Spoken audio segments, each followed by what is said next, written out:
Hey, hey, hey. Time for another out of this world story from our space. I abandoned my family, and I'm okay with it. I am sitting in my RV outside a cafe with free internet access typing this. I have gone over this so many times in my head, but I figured writing this out could help me clarify the thoughts in my head. I abandoned my family a little over a week after D-Day. Wife, 36 female, and me, 37 male, and a daughter, 13 female. It's now almost 6 months since that day. I discovered her affair by chance. I was totally clueless. I believed we had a good marriage. Plenty of intimacy. We would talk about stuff for hours. We had date night regularly. We had shared and individual hobbies. We were healthy, in fairly good shape. It was good. Or maybe it was just me thinking that. My wife, let's call her Eve. She cheated, so she obviously preferred another man, not me. And if she could betray me like that, she couldn't possibly love me. Here I was thinking she was my best friend. I guess not. In hindsight, I can see that I probably saw things through rose-tinted glasses. I actually believed that my family cared about me. I believed I was loved. I was the fool, I guess. I came home late from work. There was a safety training seminar I had to attend. She was sleeping on the sofa and a message with some emojis popped up on her phone. Emojis like I would use when I message her. What the F? I snooped and I found out what had been going on for at least 5 months. I knew the affair partner. Let's call him Adam. He was a work colleague of hers. I had even been to a barbecue at his house and met his family. He was married and had 3 children. The youngest, just 2 years old. While reading the messages, something just snapped in my head. It fundamentally changed me. Over the course of reading their messages, I went from loving Eve more than anything to hating her to just going blank. Not just about her, but everything. Totally numb, I took pictures of the messages and went to bed. I didn't sleep at all. I just stared at the ceiling. Eve was pissed the next day that I went to bed without waking her up. She complained about neck pain from sleeping on the couch all night. I wasn't really listening. I just remember thinking how everything was muffled, as if someone had turned down the volume in the world. I was kind of surprised about how little I cared. I felt practically nothing. I should be angry, right? During breakfast, I didn't say a single word. My wife and daughter chatted away. They didn't seem to notice anything different about me, or even acknowledge me. But I definitely didn't feel like myself. I felt like I was someone new, someone I didn't know or understand, wearing a suit of the old me. I went for all the daily motions. I went to work, did all the normal stuff. The only difference is, I sort of stopped talking. Sadly, I realized that nobody seemed to even notice. It's like I wasn't even there. I started to understand that Eve and my daughter didn't really love me. I was in the house with them, but unless they wanted something from me, they didn't really interact. They talked at me, not with me, if that makes sense. I would get these pangs of pain. They would come and go. Sometimes they would overwhelm me completely. I was not okay. I walked around like this for 5 days before Eve asked me if something was wrong during dinner. I had maybe uttered 3 words in total to her and my daughter in that period. I didn't even answer her question. I just made a, "I'm okay, don't know" face, then continued eating. She seemed okay with that. The next day I didn't go to work. I worked for the local power company. I fixed power lines and such. I packed up some random stuff plus my camping and hunting gear. I didn't really have a plan. I put it in my car and walked around the neighborhood for a while. I ended up at the kitchen table waiting for the wife to come home. She came home with a few bags of groceries. She immediately started talking about her day while unpacking. I just sat at the kitchen table in pain. She didn't even look at me apart from one glance as she entered the kitchen. Daughter popped in and did the same. Their backs were turned to me and they talked about some trivial crap on sale. I have never felt so rejected, unappreciated, and so alone. I felt totally invisible, like I wasn't there, or that I wasn't worth acknowledging. I was thinking back on our lives and all I could see was that they didn't care about me at all. They probably never did. I was an accessory to their life. I just didn't matter to them. I was a convenient and useful prop. I was hit with a wave of pain. I cried. Still, they didn't notice, so I got angry. Very angry. I had a glass of water in front of me. I stood up and threw it hard at the tiles over the sink. It just exploded. Glass shards rained over everything. They both turned around angry. "What the?" They froze, unsure what to do when they saw my contorted, tear-soaked face. It was uncomfortably quiet for a long while before I spoke. "Eve, I know all about your cheating with Adam. I was surprised how clear I came out since I was clenching my jaw so hard it hurt. My daughter looked at Eve. "What? Is that true, Mom?" Eve started to try to explain. She briefly glanced at me and said, "Sorry, I can explain." Then she turned back to her daughter and they started arguing. Again, it was like I was invisible or something. "Hello? That glass thrower here?" For a few minutes watching their increasingly heated argument, I just walked out and got my car. I looked at them again through the window, still arguing in the kitchen.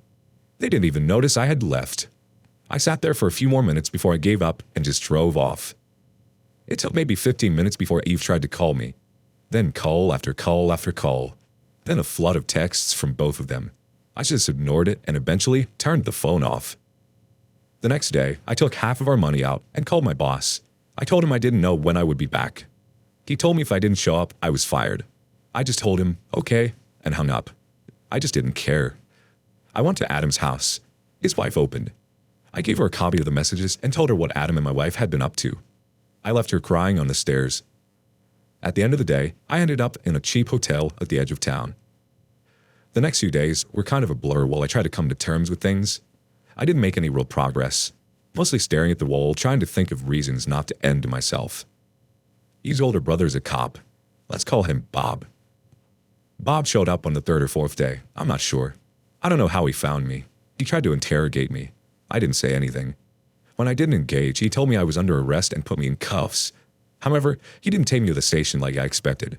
He took me home instead. Bob dragged me into the living room, where my wife and daughter immediately started berating me. Still, I said nothing. I just listened in amazement while he told me how terrible this was for them. What a terrible a-hole I was for making them worry. It went on for a while. In the end, Eve screamed at me, "Say something!" I stared at her for a while before calmly saying, "I have nothing to say to you, whore." Bob freaked out and slammed me against the wall, screaming at me to not talk to his sister that way. I got a lot of satisfaction out of Bob's violent reaction. I don't know why. It made me so happy I was laughing. Bob's wife left him 4 months earlier. I smiled at Bob. "You're pathetic, Bob. Did you beat your wife too, Bob? Is that why she left you?" Bob hit me hard. I went down. Wife and daughter started screaming their heads off. As I started to get up, I just laughed even harder. I just couldn't help myself. I was bleeding from somewhere. I saw it on the floor. I am still in handcuffs, laughing. Maybe it was the absurdity of it all. I spat blood in Bob's face and said, "F you, Bob." He hit me again, hard enough to knock me out cold this time. I woke up in the hospital. I puked all over the floor the second I opened my eyes, so I knew I had a concussion. Eve, Bob, and my daughter was there. They were talking at me. I was too confused to make it out. A nurse appeared and asked them to leave. She got me a pan to puke in and called someone to clean. While she was taking my pulse, I told her that my family put me here and that they were not to come anywhere near me. That if they came back into the room, I would leave. I would just run away. She argued kind of sternly that running or even getting up was a really bad idea for me, but she would talk to security. I didn't see them again in the hospital. It was bliss. Finally, I felt a little peace. I could think. I was thinking about maybe reporting Bob to get him fired, but it's a small town. His colleagues would probably cover for him. I considered confronting my wife, but that didn't make any sense to me either. I decided to disappear, to turn into a ghost. I wanted nothing to do with these people ever again. I made a letter to each of them. I warned Bob that if he ever bothered me again, I would report him. I told my daughter that Eve had betrayed me and that she would be without a father from now on. To Eve, I made a longer letter. I tried to be as practical as possible. I told her to sell the house, that I won't be paying the mortgage or utilities anymore. I told her reconciliation or even contact was impossible, especially after she had sent her brother to drag me back and beat me senseless in front of them. I explained that I won't do anything for her ever again, so if she wants a divorce, she'll have to arrange it. I told her I will disappear and I don't want to be found. That if she interferes in my life again, I will simply end myself. That we will never speak again. I ended it with how much she had hurt me. I really regret giving her that last sentence. It's like I let her steal a little bit more of me. Like I let her give me a little more pain. In the hospital, I made a plan on how I could disappear. Eve gave the hospital some fresh clothes, and they forwarded it to me. Then, one evening, I just went out the rear fire escape. I triggered some kind of alarm. I was panicking a bit, but thankfully no one stopped me. I got back to the hotel to pick up my car. I traded it with a small RV and set off. I got a new phone. The only person I called was my father. I told him everything and told him if he gave my new number to anyone, I would become totally unreachable, forever. He could call me if he needed to reach me if I needed to sign something. Other than that, I wanted to be left alone. For the first few months, I grieved the loss of my old life. But I came to realize that I grieved the loss of a fantasy, a memory that only existed in my head. The loving wife and daughter, the family, friends, it was all just an illusion in my head. These people never really cared for me. Over time, I started to rebuild a sort of life. Only this time, I was a total ghost. I ghosted all of society. Now, I am only a P.O. box. I run a safety deposit box to keep valuables in cash. I do odd jobs for money. I hunt and fish and scavenge. My money consumption is insignificant, so my cash reserves are actually growing. I don't pay taxes. I don't have a bank account. When people ask my name, I answer, people call me Fred. It's not my name. I go out of my way to not contribute to society or anything else for that matter. I'm still invisible, like I was in my family. At least now I'm invisible to strangers, not people that claim to love me. And to be honest, I kind of like it now. I brew my own beer. I move around. I have no obligations. I work when I want. I spend a lot of time in nature just relaxing. I have a few friends that I hunt and fish with. I am in amazing shape. The best shape of my life, actually. All in all, my life is getting better. At least now, no one is using me for nothing but their own benefit while pretending they care about me. I don't know what happened to my wife and daughter, my old friends or the rest of my family. I don't know if I am divorced now or if I owe child support. I don't know what happened to the house. I really don't care. My father has tried to give me information a few times, but I shut that down hard. He's the only one I speak to occasionally from my old life. I feel free, relaxed, content. I could say happy even. I don't have much, but I don't need much. When I get to the end of the line, I will sell everything and burn the rest of my money. I will make sure there is nothing of value left, nothing left to remember me by. Then I will walk into a national park without no one ever knowing and disappear forever. Sometimes I go to shopping malls, trains, or bus stations and just observe people. There I see them, all the men like I used to be. The men that are sacrificing themselves to a society and families that don't give a crap about them. Men that work themselves to death without any recognition or gratitude from anyone. They are guilt-tripped, pressured, and pushed to always make more, sacrifice more and more pointless nonsense. Brand clothes, bigger house, more this, more that. Never even getting a thank you. No form of gratitude or appreciation. In most cases, not even a smile. They try to fool themselves just like I was, refusing to recognize reality. But I see it in them, just like I used to. Deep down, they know. I recognize their empty million-mile stare. I used to have the same one. Update. I guess this is kind of a positive update. I have tried, but I have limited access over the last week. The hospital took away my internet access since it caused me quite a lot of distress to read some of the comments. I was very unstable at the beginning. Anyway, I am out since Friday morning. I've been getting a lot of therapy and I'm doing much better. I have daily treatment, but I no longer need to be committed. I suffer the after effect of emotional trauma and have mild PTSD. My behavior has naturally been off as a result of this. I have been in intensive therapy and I am getting some medication. I only take the pills now and again at this stage if I feel overwhelmed. I still get these waves of pain that hits me where the world goes numb, but it's less frequent. Some of my behavior, especially the isolation, probably made things even worse for me. I have talked a lot to my daughter. She tells me she has forgiven me. She never meant to make me feel unappreciated. She loves me. The first few days I didn't actually believe her, but once I got some perspective, I realized this doubt was all on me. I have apologized more times than I can count. She started telling me to stop apologizing, actually. She has moved away from her mother and is living with my brother and his family at the moment. She gets along really well with his kids, and my brother has told us that she can stay for as long as she wants. I am in no condition to be a full-time parent at the moment, so for now, she'll stay with them. My brother has arranged therapy for her, and I will do my best to be the best father I can from now on. My wife, Eve, has also moved out of the house and is living with her parents. My father has been paying the mortgage for me, without me knowing, so the house isn't sold yet. I'm not looking forward to going back there to all the memories. I have decided to sell the house and downsize to a tiny home and live a life closer to nature with less stress. I would try to rent or buy a plot of land and live as simply as possible, at least for a while. My daughter loves this idea and has been researching tiny homes like a pro. Adam, the affair partner, is trying to reconcile with his wife and has cut Eve off completely. Eve has been to my dad's house almost weekly begging for him to contact me and let her talk to me. If what her mother tells me is correct, Eve lost her job and is in a terrible way, barely leaving her room at her parents' house. She is shunned by pretty much everyone according to her mom. I have found a lawyer today and will start divorce proceedings ASAP. I bought a whole case of my hunting buddy's favorite whiskey and spent Saturday night there thanking him. He is a true friend. He probably saved my life. My wife's affair completely broke me and my family. I was so broken I couldn't even see it myself. It was actually all the harsh comments here on Reddit that got me to accept that something was seriously wrong with me. I would not have asked for help if I wasn't pushed to a point where I started to break down. Up until then, I was sort of holding myself together by convincing myself that I was doing better. But truth is, I was hanging on by the tiniest of threads. So once again, thank you everyone. Edit.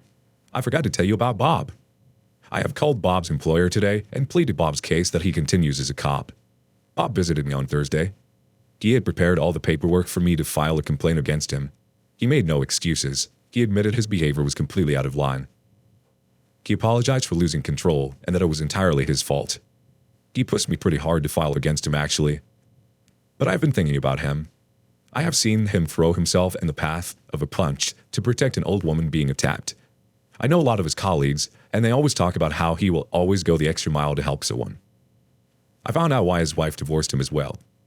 Bob doesn't make much, but he donates 10% of his salary and volunteers 3 days a week to help the homeless. Apparently, his ex found this to be unbearable.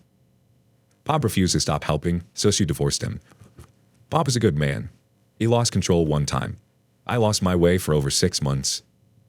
I'm happy to take a beating to make sure a man like him can continue to do good.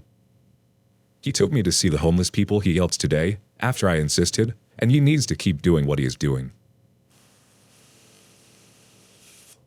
Next update. 4 months later. I have gotten a lot of therapy and I'm fairly stable. My daughter is doing well. I am, however, a different person now. I have a hard time trusting people. Apart from my daughter, I prefer solitude and I have a very low public profile in general. I don't know if I would say something is broken inside of me. I guess you could say I am broken compared to who I used to be, but I am not unhappy.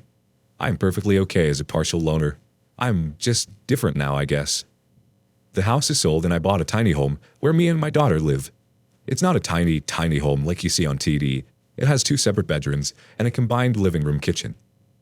It's in a secluded location on a forested hillside and has a porch outside as big as the house and a wonderful view. I absolutely love the tranquility and the close proximity to nature in our new home. I am divorced, or almost divorced. It's just waiting on the formalities now.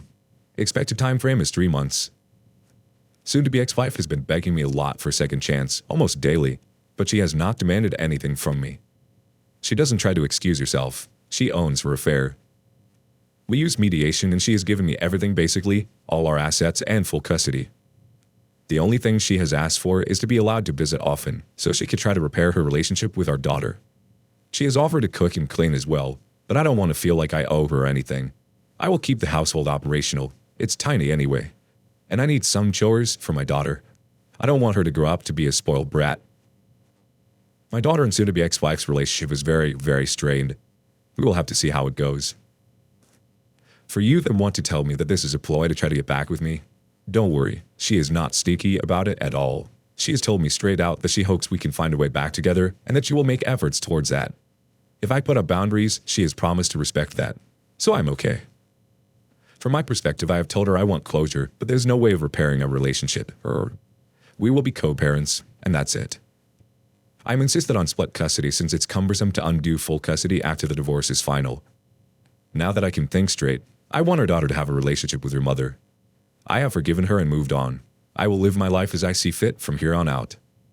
As for the assets, I will give her half at the last minute, or directly after the divorce. We built up these resources during our marriage, so it's only fair she gets half. But I really want to see if she will go through with it, actually giving me everything. She is very remorseful, and I find it helps my healing. Sudi's ex-wife is still struggling. Some would say she is an absolute wreck. She is going to counseling. We all are, including family therapy for my daughter's benefit. I am determined to try to make up as much as possible for my daughter for my mistake. My daughter is very sharp. I believe she has forgiven me, but she watches very carefully how I act towards her mother. I'm determined to be a good role model, so I will act exemplary. When I posted I was actually in a really bad place, thankfully, I was stupid enough to post on Reddit. I don't know why I posted, to be honest, but I got some much-needed feedback that sort of snapped me out of it. It's been incredibly hard to deal with the aftermath, but I am finally starting to stabilize. Even if our family and marriage is destroyed, we will be okay in the end.